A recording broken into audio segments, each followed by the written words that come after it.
কেকের ঘটনা থেকেও কি শিক্ষা নেয়নি রূপঙ্কর বাগচি, নাকি উদ্ধত আচরণই তার আসল রূপ?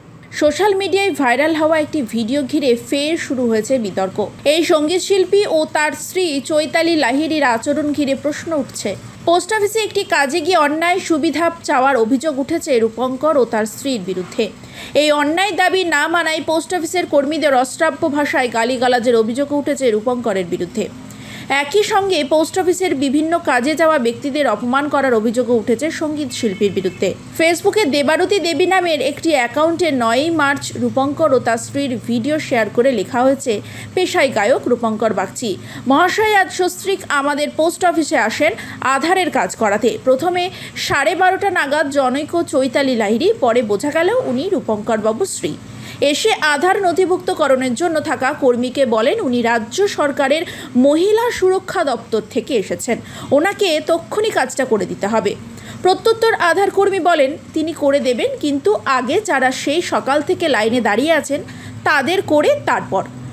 প্রতিদিন আমাদের অফিসের সদর দরজায় সকাল 10টা খোলা মাত্রই দেখি প্রচুর লোক লাইনে দাঁড়িয়ে আছেন।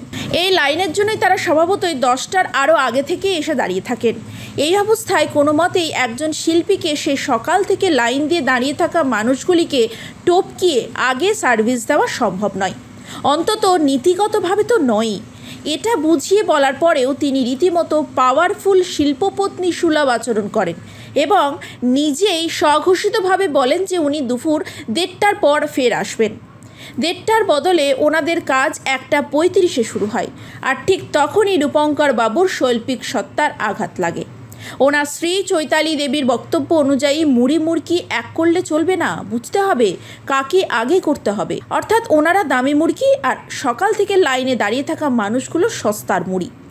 ইতিমধ্যেই আমরা অর্থাৎ উক্ত ডাকঘরে থাকা ব্যক্তিরা ছুটে যাই সেখানে, ওনাকে বোঝানোর চেষ্টা করি, বলি যে আপনারা দরকার পড়লে আলাদাভাবে বলতেন, আমরা এনাদের করে শেষবেলার দিকে আপনাদের সময় করে দিতাম, ইত্যাদি ইত্যাদি। ওনাদেরকে অনেক কিছু বোঝানোর চেষ্টা করা হয়, কিন্তু অহংকারবশত বাগচিবাবু ভুলে যান যে উনি একজন কর্তব্যরত সরকারি কর্মচারীর সাথে কি ব্যবহার করছেন, তাই ঔদ্ধত্যপূর্ণভাবে বলে ফেলেন একটি খারাপ ভাষা।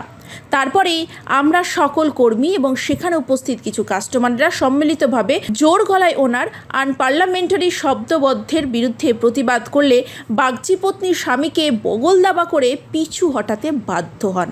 দেবারতী দেবী লাস্টে একটা কথা লেখেন তার পোস্টে, আমার একটাই কথা, এই গায়ক মহাশয় এতটা স্পর্ধা পান কোথা থেকে? আমাদের অনেক ব্যস্ত কাস্টমাররা থাকেন যারা অনলাইন স্লট বুকিং করে আধারের কাজ করিয়ে থাকেন, কিন্তু সেই বলে আমি মহিলা দপ্তরের কর্মী, আমি দেরি করে আসব, আর যাদের আগে হওয়ার কথা তারা মুড়ি বলে আমি মুড়কি, মানে গায়ক আর গায়ক পত্নী হয়ে সুবিধে নিয়ে চলে যাব, এটা ভাবেন কোন আক্কেলে? তিনি আরও লেখেন যে প্রথমে যখন তারা গালিগালাজ দিতে শুরু করে আমি বাধ্য হয়ে ভিডিওটি করতে শুরু করি, তাই ওনারা অসভ্যতার সম্পূর্ণটি এই ক্যামেরায় বন্দি করতে পারিনি। কিন্তু প্রশ্ন থেকে যাচ্ছে একটাই, বারবার কেন বিতর্কে রূপঙ্কর ও তার স্ত্রী? রূপঙ্কর কেন বারবার অধ্যত্ত আচরণ করছেন সেটা নিয়ে প্রশ্ন উঠছে সব মহলে। এই সঙ্গীত শিল্পী কি ভুল থেকে শিক্ষা নিতে নারাজ, নাকি বিতর্ক তার সঙ্গী হয়ে উঠেছে? এর জন্য তাকে বারবার সমালোচনার মুখেও পড়তে হচ্ছে।